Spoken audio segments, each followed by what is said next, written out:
ఈ వారం మీనరాశి వారి ఫలితాలని పరిశీలించి చూస్తే గురువు తృతీయంలో ఉన్నాడు, శని షష్ఠంలో ఉన్నాడు, రాహువు నవమంలో ఉన్నాడు, కేతువు తృతీయంలో ఉన్నాడు. ఈ గ్రహ పరిస్థితి ప్రకారం మానసికమైనటువంటి ఆందోళన, తెలియనటువంటి అసంతృప్తి కలిగే అవకాశం కనిపిస్తోంది.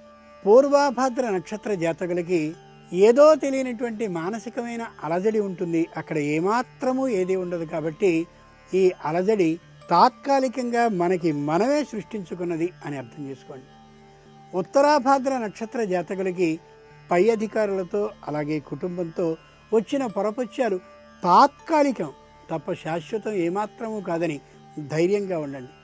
రేవతి నక్షత్ర జాతకులు మాత్రం తమ ప్రవర్తనలోని మార్పుని తామే గమనించుకుంటూ ఎక్కడ లోపం ఉందో ఆలోచించుకున్నటువంటి వేళ సుఖంగా ఈ వారం అంతా గడుస్తుంది. దైవ సంబంధంగా అయినట్టయితే శ్రీరామ రక్షా స్తోత్రాన్ని పఠించడం మంచిది. సేవాపరంగా అయినట్టయితే వరదలొచ్చేటటువంటి కాలం కాబట్టి ఆహార పదార్థాలని ఆ వరద తాకిడికి గురైనటువంటి వారికి ఇయ్యవలసి వస్తుంది. కాబట్టి కొంత సొమ్ముని వారికిగా కేటాయించి ఉంచడం చాలా అవసరం.